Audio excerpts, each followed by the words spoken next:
con el siguiente panel que es Retos y Oportunidades Regionales, el cual se va a desarrollar en formato híbrido.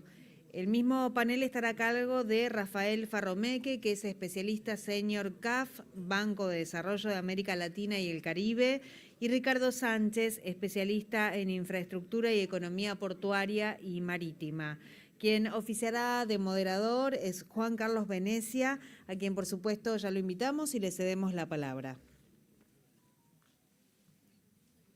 Muy bien, muchas gracias. Gracias por estar tanto tiempo y tantas horas. Este es un panel muy particular porque lo vamos a hacer en este formato, como se dice ahora, de hibridez. Y fundamentalmente dándole una continuidad de información. Yo sé que, y disculpe a la colega de Chaco que quería hacer algunas consultas, pero acá hay networking, aproveche el café, pero bueno, vamos a ir presentando desde otra perspectiva lo que vamos generando como lógica del encuentro de este año. Pues dijimos, bueno, los desafíos a escala región litoral, región centro de la Argentina, pero vamos a pasar a otro nivel de escala. Sé que Hermida comentó la escala, vamos a decir, Cuenca del Plata, y fundamentalmente hidrovía Paraguay-Paraná, pero para eso en este momento invitamos a Ricardo y a Rafael. Ricardo, son amigos, venimos trabajando ya hace mucho tiempo, tanto con Ricardo Sánchez como con Rafael Farromeque, en una serie de iniciativas, luego la vamos a comentar en profundidad, como es el Foro Fluvial Sudamericano, pero lo hemos invitado para que veamos la perspectiva regional. Primero, vamos a convocarlo a Ricardo. Bienvenido, Ricardo, gracias. No sé si estás en Santiago en estos momentos. Perfecto. Y Rafael, especialista senior del Banco de Desarrollo de América Latina, es quien dirige el programa de integración y de logística del mismo, que calculo que debe estar en la sede de Montevideo. ¿Qué tal, Rafael? Bienvenido. Hola, saludos. Bueno, vamos a dar inicio con Ricardo, y la pregunta, el disparador es: ¿cuáles son las perspectivas a escala sudamericana del transporte fluvio marítimo?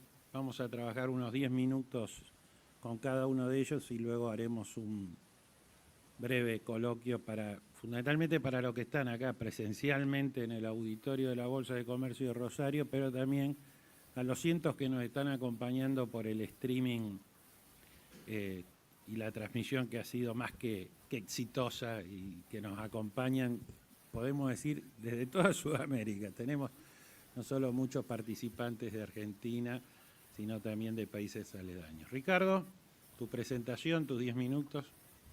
Vamos a ver tu... Muchas gracias. Muchas gracias. Muchas gracias por la nueva invitación a participar. Es un tema clave, sin ninguna duda. Me siento muy cómodo después de tener esta participación después del panel anterior, que fue extraordinario y que además nos dio un buen pie, digamos, para la continuidad. Efectivamente, esto que titula la presentación es lo más importante que podemos decir. Las hidrovías son claves realmente para la sostenibilidad. La sostenibilidad es un valor que la humanidad consiguió, que la humanidad valorizó, y que debemos mantener en alto los objetivos de sostenibilidad. Por supuesto, lo mismo con los objetivos de desarrollo. ¿Sí? Desarrollo de nuestros países, desarrollo postergado muchas veces de nuestros países, y la integración, más en el otro valor, digamos, que sostenemos desde hace tanto tiempo, pero que a la vista de las circunstancias actuales se revaloriza aún más. Pero en esto lo que tenemos que hablar es de las hidrovías. Y si me ayudan con la siguiente lámina, yo quiero hacer una introducción histórica, digamos. La navegación es parte de la actividad humana se ha calculado alrededor de 5.000 años atrás, desde finales del periodo neolítico. De hecho, la imagen es una reproducción, una recreación de lo que era un gran centro comercial allá en el límite entre Europa y Asia. Por aquellos años, donde empezaban a confluir, digamos, los nodos comerciales con los logísticos, y en esto mucho tenía que ver la navegación. Una más adelante, y eso dio lugar, una para atrás, pensando en lo que estamos hablando, que el año pasado, por iniciativa del Banco de Desarrollo de América Latina y Caribe, hicimos este estudio que voy a presentar y que es principalmente conceptual, que es acerca de por qué las hidrovías son claves para la sostenibilidad del desarrollo y la integración en América del Sur. Básicamente porque la navegación empezó por la navegación de costa, por la navegación de cabotaje y por la navegación en los ríos y en los lagos.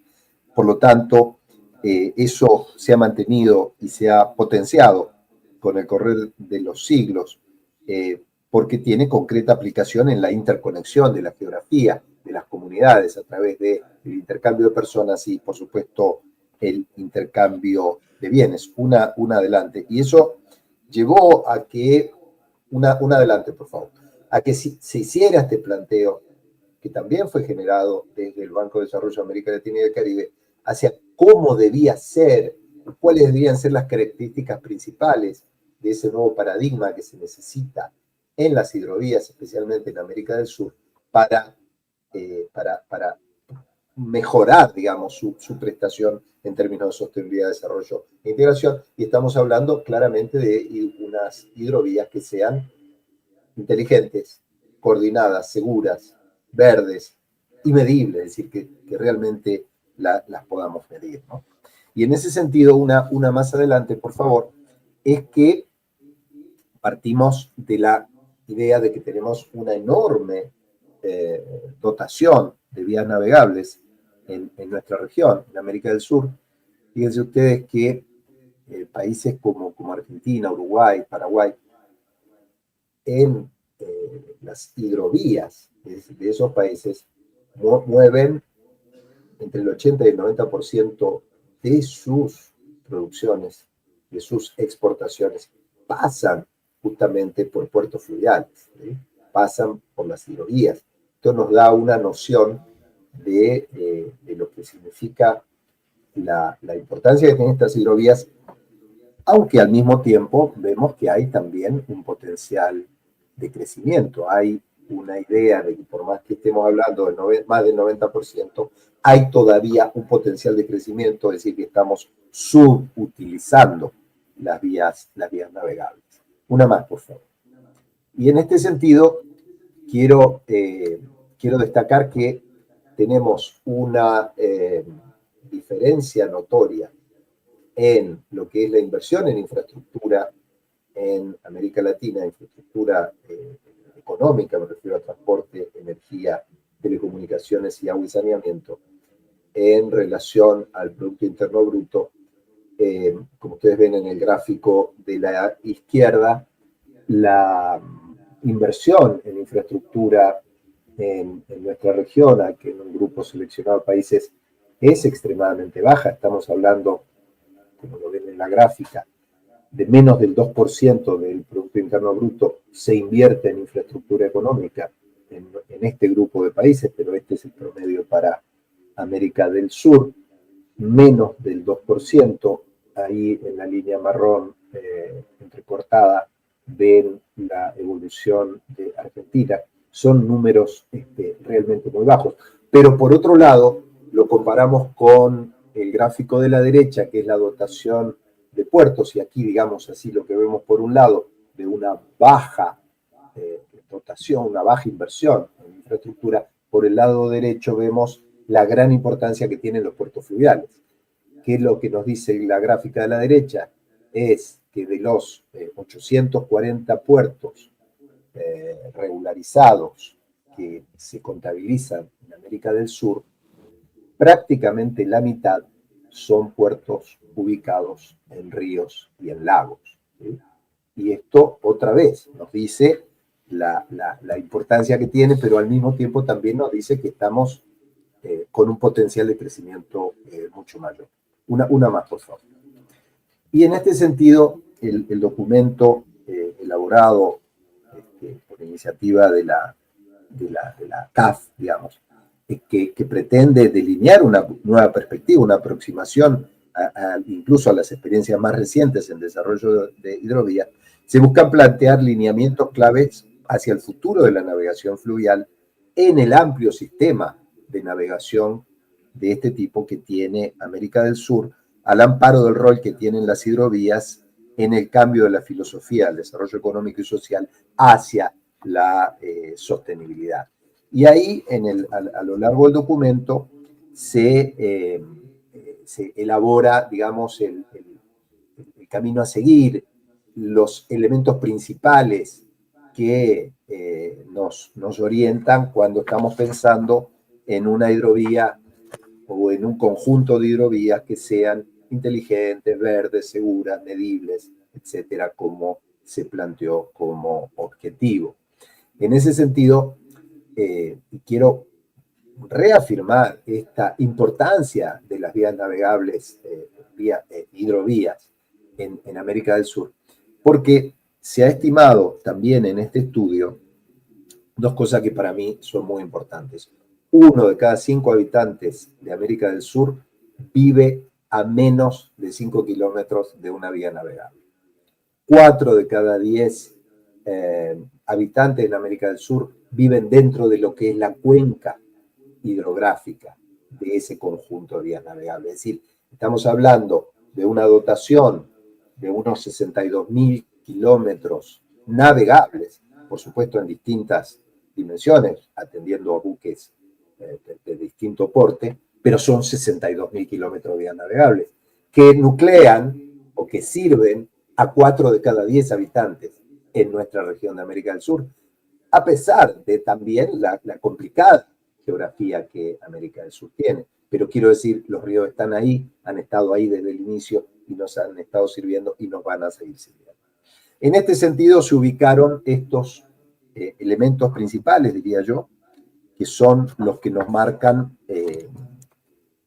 los elementos principales a tomar en cuenta para un desarrollo de las hidrovías que sea atendiendo al objetivo, al quíntuple objetivo de desarrollo de las vías navegables troncales. Destacamos que lo principal está en el manejo de la gobernanza. Creo que esto también da continuidad al panel anterior, donde este tema apareció reiteradamente, y al marco institucional, que han sido posiblemente dos de los aspectos que tuvieron menor desarrollo en la experiencia de los últimos entre 20 y 30 años del desarrollo de las hidrovías, y que son temas claves que deben ser mejorados hacia el futuro. En ese sentido, quiero destacar la navegación comercial por ríos interiores requiere de la cooperación de las políticas públicas de los países, pero con todos los actores. Hay que utilizar un enfoque integrador a partir de una visión compartida de los ríos como promotores del desarrollo sostenible, en tanto que estamos hablando de un espacio económico y social, un espacio político. Se requiere el acuerdo, como se habló de los gobiernos, pero, insisto con esto, también de la participación de todos los actores. Eso también requiere el conocimiento experto en las diversas áreas, como gestión de infraestructura, transporte por agua, logística, comercialización, intercambio de información, sistemas de navegación, control de inundaciones, ingeniería hidráulica, ingeniería medioambiental, etc. Tenemos un tema también ahí relacionado con la gestión del talento. Y esto ha sido un déficit en varios de nuestros países en los últimos años, disponer del conocimiento experto necesario para poder desarrollar estas iniciativas. Particularmente quiero también referirme a la transformación digital que se requiere, el cambio del modelo de negocio de las cadenas de valor basados en el uso creciente de las tecnologías digitales, la interconexión de esas tecnologías entre todos los actores y entre todos los países que participan de las vías navegables, pues es uno de los grandes retos para que el transporte fluvial pueda avanzar hacia ese régimen de sostenibilidad. Y lo digo así porque el 75% de las vías navegables de América del Sur son al menos binacionales, trinacionales, es decir, el 75% de esos recursos están compartidos al menos entre dos países o más, ¿sí? Entonces, tenemos también cuestiones relacionadas con la seguridad de las personas, la seguridad de la navegación, el entorno natural, la prevención y el combate al delito. Son todos aspectos que están relacionados, que no pueden ser dejados de lado o tratados en forma aislada. Por eso presentamos esto hacia un nuevo abordaje y concepción de las hidrovías y las vías navegables como el camino a seguir, que parte de una revalorización o de un cambio proactivo en materia de gobernanza y de marco institucional, acompañado de estos elementos del camino a seguir. Sé que estoy ya muy en el límite del tiempo, Juan Carlos, pero por lo menos quiero mencionarlos. Acá estamos hablando de que tenemos que poner en juego las energías renovables, como hablamos antes, la digitalización, la automatización en los servicios, elementos de responsabilidad social corporativa, sin ninguna duda, la integración de las empresas con la sociedad civil, con los actores públicos, es otro elemento que tenemos que poner en juego en la concepción, en el diseño de un nuevo paradigma para las hidrovías y vías navegables en América del Sur. Concepto de sincromodalidad, porque la vía navegable, la navegación, es un elemento en esa logística de cargas o en ese movimiento de personas al que sirven las hidrovías y las vías navegables. La aplicación de nuevas tecnologías, por supuesto, no solamente en la digitalización, sino también en la navegación, en el control, en la seguridad. Requerimos mecanismos de asociación público-privada, porque estas son inversiones, como se planteó también en el panel anterior, que van a ser financiadas, muchas de ellas, por peajes o por el sector privado de forma directa. Por lo tanto, se exigen normas de relación público-privada muy claras, muy estrictas. Ricardo. Señor. En ese punto sí. Quiero dejar un planteo para luego que termine Rafael. Justamente las participaciones públicas privadas, las PPP o APP, asociaciones, ¿qué perspectivas le ves hacia adelante y qué evaluación tenés con respecto a los últimos 20 años en Sudamérica? Y si después lo podés ampliar puntualmente, ¿cómo ves el desarrollo en la Cuenca del Plata, en el Río de la Plata, con respecto a tu planteo de cómo desarrollar hidrovías, fundamentalmente ante la nueva concesión de la vía navegable troncal argentina y el acceso integral al Río de la Plata? Te lo dejo como una consulta, como un disparador, y lo vamos a ir convocando a Rafael, porque nos llegan, y sé que forma parte de las consultas del auditorio. Sí, no sé si querés que lo vea ahora o después que hable Rafael, como tú digas. Para que armemos como un diálogo. Ya, muchas gracias. Rafael, y también yo cuando termine Rafael le haré una consulta y hablaremos un poco del foro fluvial. Rafael, bienvenido, gracias por acompañarnos como siempre. Se nos ha extendido los horarios de la mañana, le pedimos disculpas a los que se encuentran acá presentes mientras se está desarrollando también acá en el ámbito de la bolsa un lunch por invitación en el cual están participando varios de los habituales al Congreso. Rafael, ¿qué perspectiva tenemos desde de integración y logística en esta escala? Bueno, muy buenas tardes para todos por ahí. Lamento no poder estar presencialmente, pero siempre un gusto participar desde CAF, Banco de Desarrollo de América Latina y el Caribe. Tú sabes muy bien, Juan Carlos, y el auditorio también, que somos un aliado estratégico y comprometido y con muchos deseos de apoyar y seguir apoyando la integración fluvial sudamericana y en general el proceso de integración latinoamericano y caribeño. Yo quisiera, porque he visto exposiciones en la mañana muy detalladas sobre distintos aspectos del contexto de la hidrovía, el sistema troncal en Argentina, y bueno, Ricardo también nos ha dado muchas luces sobre toda la temática hidroviaria. Quisiera destacar el momento actual.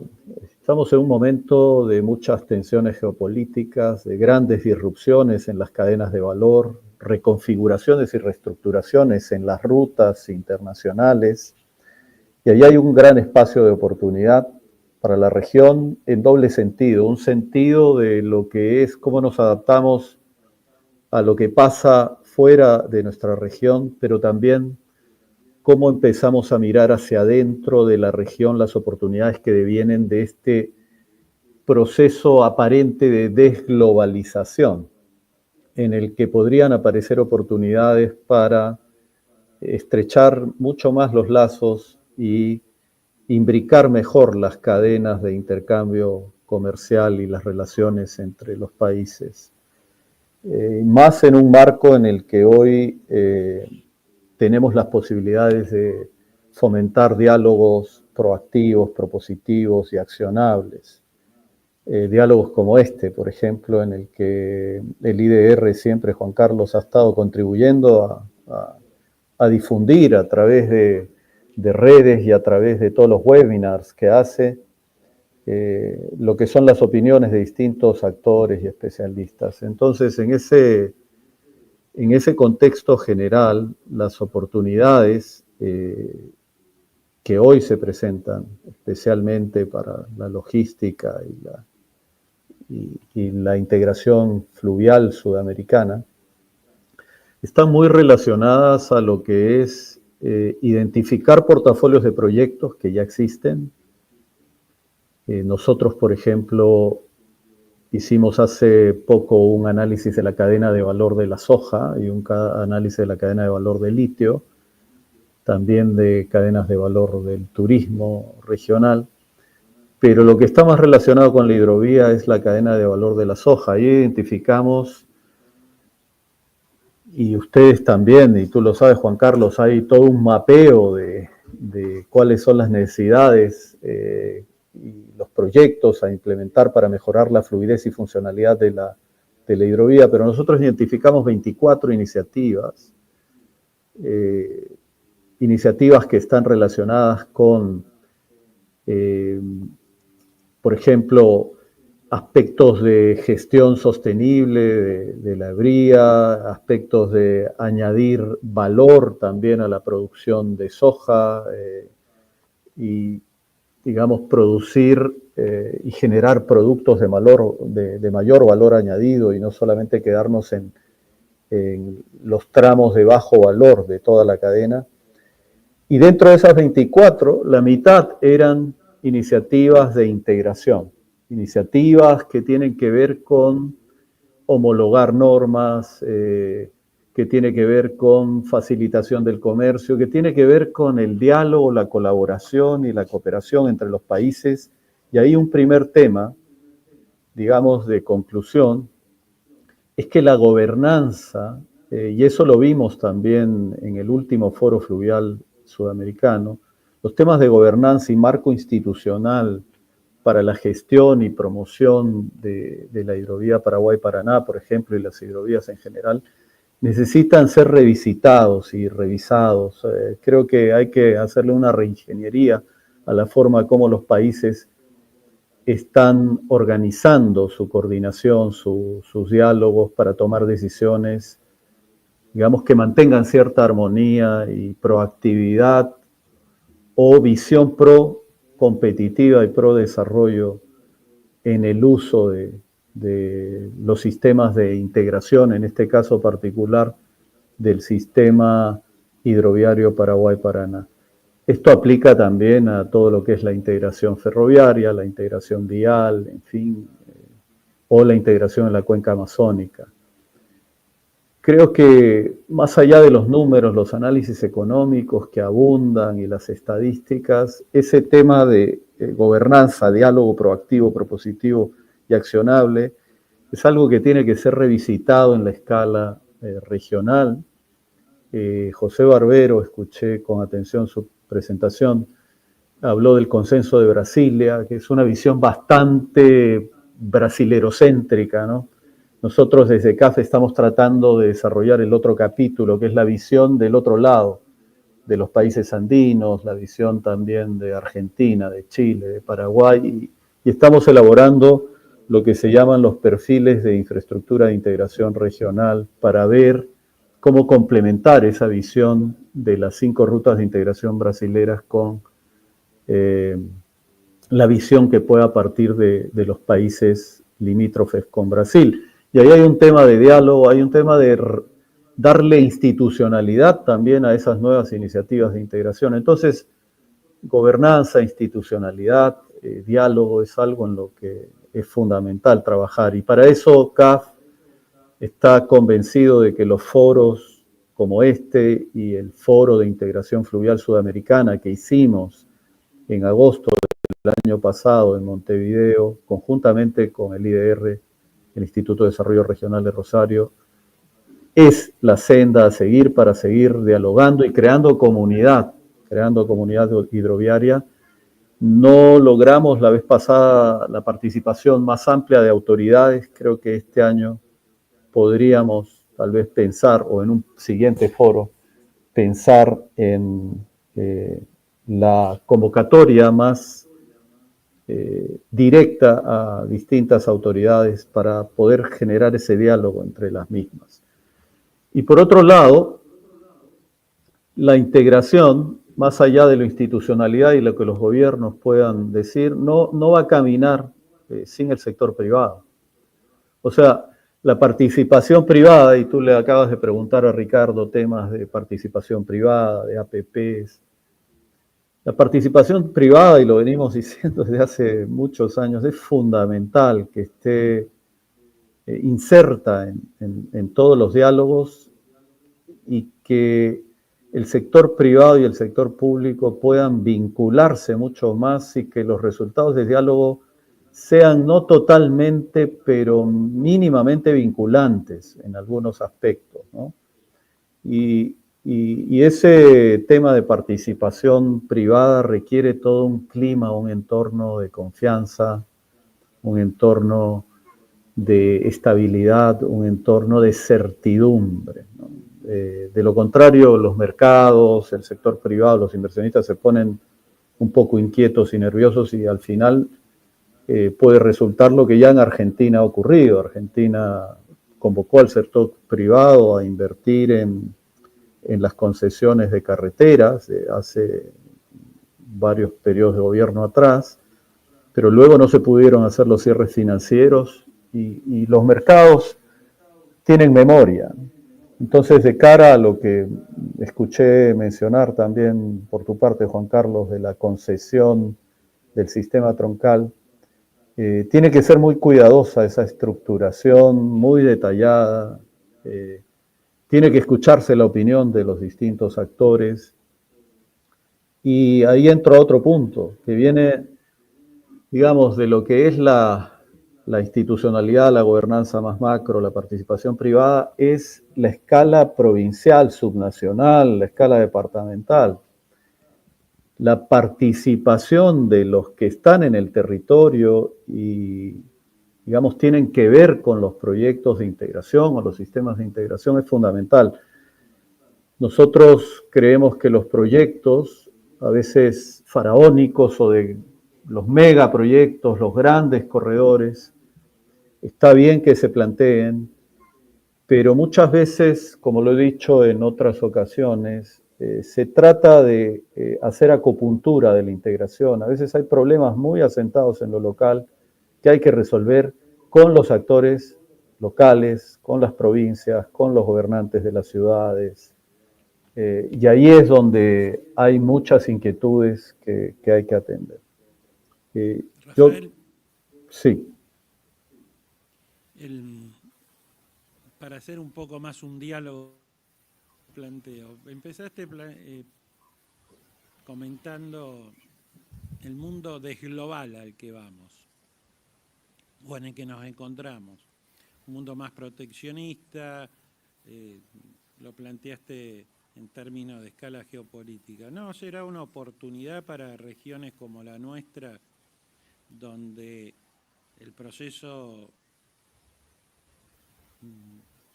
de las últimas décadas apostaba a un offshoring, o sea, las grandes multinacionales, las grandes empresas buscaban producir a más bajo costo, China se desarrolló y entonces a lo mejor nuestra región sudamericana, latinoamericana, tiene una posibilidad de verse más hacia adentro, más comercializar entre nosotros, cosa que no hacemos, y así poder darnos volumen y generar otro tipo de expansión? ¿Qué análisis, qué visión tienen desde el banco? Y luego ampliamos con lo que le plantea Ricardo. ¿No habrá una oportunidad de más salir de ese offshoring y ir más hacia un nearshoring, más de cercanía y que nos dé un mercado, más allá de la cuestión, como dijiste recién, del consenso de Brasilia, de ese brasileñismo centrismo en términos de infraestructura o de planteos de infraestructura? Sí, hay oportunidades, Ricardo, en esa dirección. Creo que hay cadenas de valor y sistemas productivos regionales que se pueden integrar mejor. Los temas agroindustriales, la industria textil puede buscar proveedores más próximos de insumos, intercambiar mucho más. Hoy día el comercio intrarregional en América Latina alcanzó algún máximo histórico por ahí en 2013 de 21% del comercio total, pero hoy en día no hemos logrado, digamos, superar el 12 o 13%, ¿no? Los países andinos, tanto en su foro de integración, que es la Comunidad Andina, como los países de Mercosur, tienen todo negociado. Es decir, nosotros de alguna manera somos ya un área de libre comercio en Sudamérica y Latinoamérica encaminándose para eso, pero nos falta identificar un poco más las complementariedades en cuanto a redes de valor o cadenas de valor en las que los países puedan utilizar insumos de proveedores más próximos, regionales. O sea, el nearshoring es una visión de cómo la región empieza a producir para venderle al gran mercado norteamericano. Pero también podemos hablar de una suerte de nearshoring más local, de cómo Ecuador o Perú tienen algunos insumos que le pueden servir mejor a Brasil, como algunos países centroamericanos también pueden producir algunos insumos que le pueden servir mejor a las cadenas de producción industrial de México. Esa parte es algo que tenemos, digamos, una tarea pendiente de verlo más en lo micro, en la parte más productiva, específica, porque se ha analizado mucho a nivel más macro de acuerdos de libre comercio y todo el paquete o estructuras arancelarias, pero creo que ahí tenemos una tarea importante para estimular el comercio intrarregional, y desde CAF estamos, como te decía, hemos hecho un análisis de la cadena de valor de la soja, del litio, vamos a hacer un análisis de la cadena del café, y acabamos de lanzar nuestra estrategia de prosperidad agropecuaria a finales de marzo en Santiago de Chile.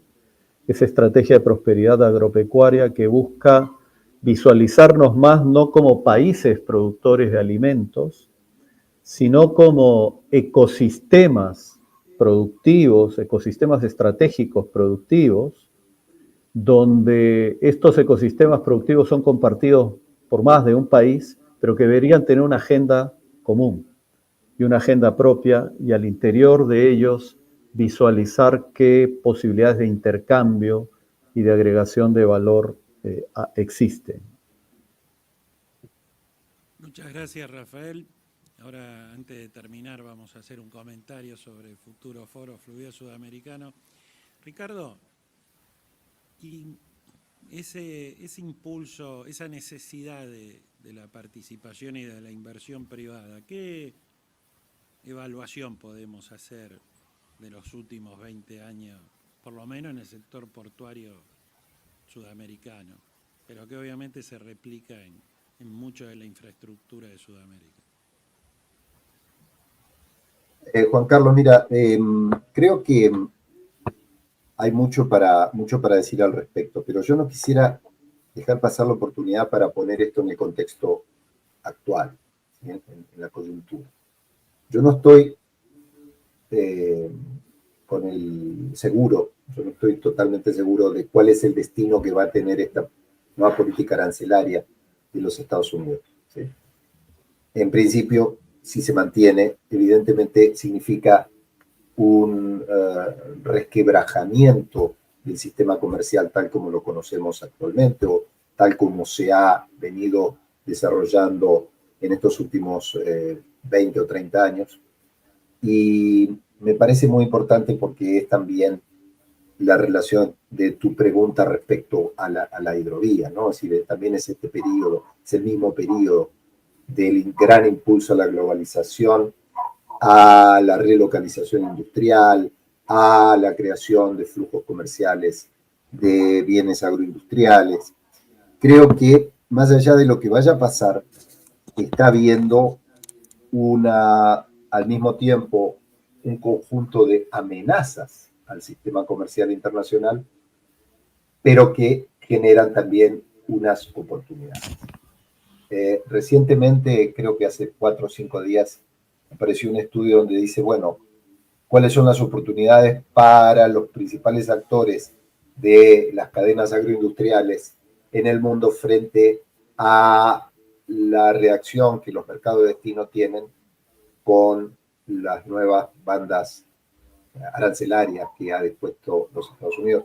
Y evidentemente hay oportunidades, hay buenas oportunidades. Va a haber que adaptarse porque esos mismos aranceles posiblemente van a tener una implicancia fuerte en la estructura de costos de la industria, de la agroindustria. ¿Sí? Va a ser más caro producir, sin duda. Pero al mismo tiempo se van a abrir mercados que hasta hace poco tiempo no teníamos. Entonces, en ese balance es donde a mi juicio entra la hidrovía. ¿Por qué necesitamos una hidrovía más potente hoy? Porque se están abriendo oportunidades. ¿Por qué necesitamos de pronto cargar mejor los barcos para poder atender a esos mercados de exportación que hoy posiblemente nos brinden una mejor alternativa que la que teníamos hasta hace poco tiempo? En ese sentido, creo que tenemos que aprovechar la experiencia de lo que fue la explotación público-privada de la hidrovía en los últimos 30 años, podemos decir, donde la experiencia argentina creo que no ha sido suficientemente valorada. Esa experiencia ha tenido claros y ha tenido oscuros en estos 30 años. Pero el balance termina siendo positivo. La lección de que una tremenda obra como es la hidrovía Paraguay-Paraná, Río de la Plata, se puede explotar bajo un régimen de alianza público-privada es definitivamente positiva. ¿Que hay cosas que se deben mejorar? Claro, por supuesto. Eso es lo que tendríamos que haber aprendido en estos 30 años. Hay muchas cosas que se pueden mejorar. Cuando ocurrió la fallida licitación recientemente, hace ni 3 meses, yo lo tomé como un tropiezo, como un traspié. Es decir, hubo algunas cosas que deberían haberse hecho mejor para que esa licitación fuera exitosa. Pero un tropiezo significa simplemente eso, uno se tropieza, pero después sigue caminando. Por eso creo que estamos en una excelente posición hoy frente a un mundo que, más allá de las tensiones, ofrece ciertamente posibilidades nuevas para el desarrollo, que hay que aprovechar esa experiencia y ese tropiezo que fue la licitación que no llegó a buen término, para rápidamente corregir los errores que tenía ese llamado a licitación y volver a lanzarlo de inmediato para que esta obra pueda efectivizarse y puedan corregirse esos defectos, ¿sí? Especialmente lo que tiene que ver con el plan de desarrollo, con el plan de crecimiento, con el plan de expansión, con las tarifas y con lo que hemos reiterado ampliamente en este panel, que es cuál es la gobernanza y la institucionalidad de la hidrovía, tanto al interior de Argentina como en el conjunto de los 5, 6 países posiblemente que tienen que ver con esto. No sé, Juan Carlos, si me sigues escuchando.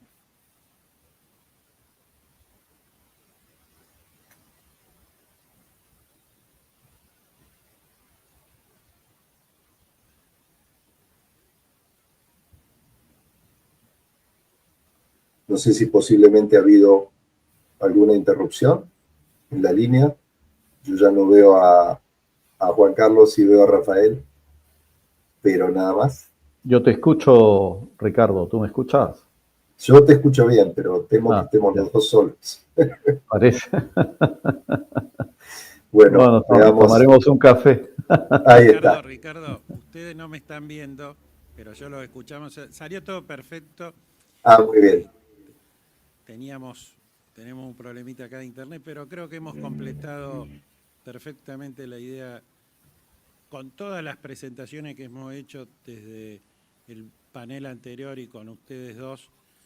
Todos los participantes al encuentro se llevan una visión más que actualizada sobre la potencialidad del desarrollo de transporte fluvio marítimo en la Cuenca del Plata, en Sudamérica y los desafíos que tenemos en términos de gobernanza.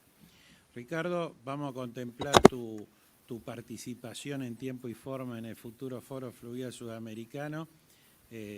Rafael, en los próximos, en los primeros días de mayo vamos a anunciar fecha y momento del mismo, que será seguramente fin de agosto, primeros días de septiembre, y seguimos manteniendo la convocatoria en Asunción del Paraguay y lo difundiremos en tiempo y forma. ¿No es así, Rafael?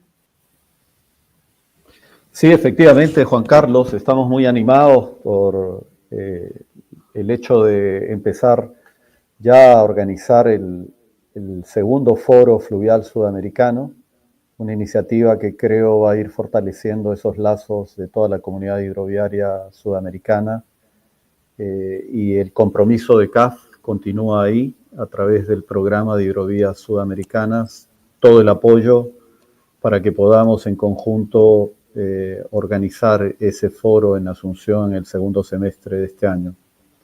Esperemos más bien que toda la audiencia, al recibir las noticias, reaccione positivamente y se puedan animar también a estar en Asunción con nosotros en el segundo semestre.